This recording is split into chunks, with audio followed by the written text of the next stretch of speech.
الحمدللہ رب العالمین والعاقبۃ للمتقین والصلاۃ والسلام علی سید الانبیاء والمرسلین اما بعد۔ امام بخاری رحمۃ اللہ علیہ کی کتاب صحیح البخاری سے اگلا درس۔ اس سے پہلے میں ایک وضاحت یہ کر دوں کہ بعض احباب کی طرف سے یہ بات سامنے آئی کہ درس لمبا ہوتا ہے، تو انشاءاللہ تعالی ہم اس درس کو بھی عوام الناس کے فائدے کے لیے مختصر کرتے ہیں۔ اور دوسری بات یہ ہے کہ شروع میں جب ہم نے یہ درس شروع کیا ہے تو کچھ مصروفیات کی بنا پہ جمعرات اور جمعہ اس کی ہم نے رخصت رکھی تھی، تو آئندہ کے بعد انشاءاللہ تعالی جمعے والے دن صرف رخصت ہوگی، جمعرات والے دن انشاءاللہ تعالی درس کی چھٹی وہ نہیں ہوگی انشاءاللہ تعالی۔ تو آج یہ ہمارا 11واں درس ہے۔ امام بخاری رحمۃ اللہ علیہ نے یہاں پہ لباس کے حوالے سے ایک حدیث یہ ذکر کی کہ جس میں ایک احرام جس بندے نے باندھا ہوا ہے، جو بندہ حج کرنے کے لیے گیا ہوا ہے یا عمرہ کرنے کے لیے گیا ہوا ہے، تو ایسا بندہ کون سے کپڑے پہن کے نماز پڑھ سکتا ہے جب وہ احرام کی حالت میں ہے، کون کون سی چیز وہ استعمال کر سکتا ہے،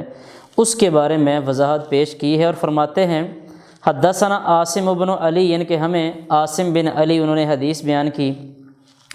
یہ عاصم بن علی امام بخاری رحمۃ اللہ علیہ کے بھی استاد ہیں، امام احمد رحمۃ اللہ علیہ کے بھی استاد ہیں، اس کے علاوہ بھی کئی ایک ائمہ کرام نے ان سے علم سیکھا ہے۔ فرماتے ہیں اپنے اساتذہ کا نام لے کے آگے، یہ جو روایت ہے عبداللہ بن عمر رضی اللہ تعالیٰ عنہ بیان فرماتے ہیں کہ سأل رجل رسول اللہ صلی اللہ علیہ وسلم فقال ما يلبس المحرم، ایک آدمی نے اللہ کے رسول صلی اللہ علیہ وسلم سے سوال کیا کہ اللہ کے نبی صلی اللہ علیہ وسلم، احرام والا آدمی کون سی چیز پہن سکتا ہے؟ اس پہ اللہ کے رسول صلی اللہ علیہ وسلم نے فرمایا کہ لا يلبس القمیص ہے۔ اگر اس کو ہم نہیں کا صیغہ پڑھیں کہ احرام والا بندہ قمیص نہیں پہنے گا، قمیص نہ پہنے، ولا السراویل، اور نہ ہی شلوار، یعنی احرام والا آدمی احرام کی حالت میں شلوار نہیں پہنے گا، ولا البرنس، برنس اس کپڑے کو کہا جاتا ہے کہ جو انسان کے جسم کے اوپر بھی آیا ہوا ہے اور اسی کپڑے کے ساتھ سر کو ڈھانپنے کے لیے بھی کپڑا موجود ہو، اس کو برنس کہا جاتا ہے۔ عام حالات میں بعض لوگ اس کا ترجمہ کرتے ہیں ٹوپی والا کوٹ، یعنی ایسا انسان کا کوٹ ہو کہ جس کے ساتھ سر کے اوپر رکھنے کے لیے ٹوپی بھی موجود ہو، تو وہ برنس ہے۔ تو بہرحال ایسی کوئی جوڑا ہے، ایسی کوئی قمیص ہے، ایسی کوئی جرسی ہے، ایسا کوئی کوٹ ہے کہ جس کے ساتھ ٹوپی لگی ہوئی ہے، تو وہ احرام کی حالت میں پہننا صحیح نہیں ہے۔ آگے فرمایا ولا ثوبا مسہ الزعفران، ایسا کپڑا کہ جس کو زعفران سے رنگا گیا ہو یا جس کو زعفران لگا ہوا ہو، تو یہ کپڑا احرام کی حالت میں محرم بندہ نہیں پہن سکتا۔ یہاں ایک بات سمجھ لیں کہ زعفران جو ہے یہ کھانے کے لیے بھی استعمال ہوتا ہے اور کپڑوں کو رنگنے کے لیے بھی استعمال ہوتا ہے اور بطور خوشبو بھی استعمال ہوتا ہے۔ تو مرد کے لیے عام حالات کے اندر بھی زعفران سے رنگا ہوا کپڑا یہ راجح اور صحیح قول کے مطابق یہ صحیح نہیں ہے، تو لہذا زعفران کا رنگا ہوا کپڑا یا زعفران کی جو خوشبو ہے وہ انسان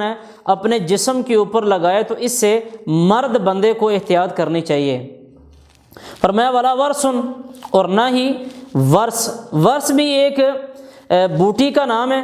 زعفران کی طرح کی ہی ایک بوٹی ہوتی ہے، اس کو خوشبو کے لیے بھی استعمال کیا جاتا ہے، اسی طرح کپڑوں کو رنگنے کے لیے بھی استعمال کیا جاتا ہے، اور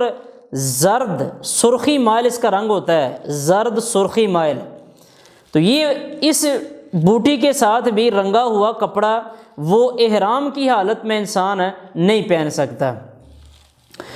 فرمایا فمن لم یجد النعلین،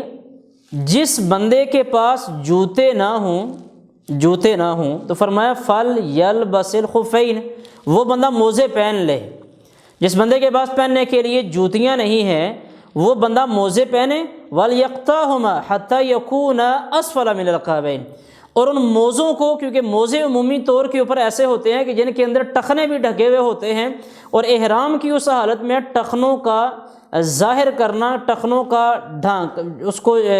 ظاہر کرنا یعنی ڈھانکنا نہیں چاہیے، چھپانا نہیں چاہیے۔ اس لیے اللہ کے رسول صلی اللہ علیہ وسلم نے فرمایا کہ وہ جو موزے جنہوں نے پہلے ٹخنوں کو ڈھانکا ہوا ہے، احرام کی حالت میں اگر کسی بندے نے ضرورت کے پیش نظر موزے پہننے ہیں تو وہ ان کو ٹخنوں سے نیچے نیچے کاٹ لے تاکہ انسان کے ٹخنے وہ ننگے رہیں۔ اس حدیث سے ایک دو مسائل، جو ایک تو امام بخاری رحمۃ اللہ علیہ نے یہاں سے یہ ثابت کیا ہے کہ احرام والا بندہ وہ یہ قمیص شلوار یعنی سلا ہوا کپڑا احرام والا بندہ نہیں پہن سکتا۔ اس کا مطلب یہ ہوا کہ ان سلا کپڑا، دو چادریں ہیں انسان کے پاس، اگر انسان گھر کے اندر بھی ہے اور ان دو چادروں کے اندر اگر انسان کا سطر وہ ڈھکا ہوا ہے تو انسان اس کے اندر نماز پڑھ سکتا ہے، کوئی حرج نہیں ہے۔ دوسری بات یہ ہے کہ یہ جو ورس بوٹی یا زعفران کے بارے میں میں نے وضاحت کر دی ہے کہ یہ عام حالات کے اندر بھی مردوں کے لیے اس کا استعمال وہ صحیح نہیں ہے۔ ورس یہ بوٹی ہمارے اس پاکستان یا انڈیا کے علاقوں میں تو غالباً نہیں ہوتی، بہت ہی کم ہوتی ہے، اگر کسی جگہ پر ہوئی تو عام طور پہ عراق کے علاقے میں، یمن کے علاقے میں یا عرب ممالک کے اندر یہ بوٹی پائی جاتی ہے، اور اس وقت پرانے وقتوں میں لوگ اس کو کپڑے رنگنے کے لیے خوشبو کے طور پر بھی اس کو استعمال کیا جاتا تھا۔ آگے یہ ہے کہ آخری اس حدیث میں جو بات ہوئی کہ کسی بندے کے پاس جوتے نہیں ہیں، عمومی طور کے اوپر معاشرے کے اندر آپ نے بھی یہ بات دیکھی ہوگی کہ جو بندہ حج کرنے کے لیے جا رہا ہے یا عمرہ کرنے کے لیے جا رہا ہے تو لوگ یہ سمجھتے ہیں کہ شاید اس کے لیے وہ جو ایسی جوتی کہ جس کے اوپر دو اس کے تسمے سے لگے ہوئے ہوں، یعنی کینچی کی وہ جوتی اس کو کہا جاتا ہے، بعض لوگ یہ کہتے ہیں کہ شاید احرام والے بندے کے لیے یہ پہننا ضروری ہے۔ وہ پہننا ضروری نہیں ہے۔ عام جو انسان کے سلیپر ہیں، عام جو انسان کی جوتی ہے، ایسی جوتی کہ جس کے اندر انسان کے ٹخنے ننگے ہوں، انسان کے ٹخنے ننگے ہوں، تو وہ جوتی انسان پہن سکتا ہے۔ عمومی طور کے اوپر جو انسان سلیپر پہنتا ہے،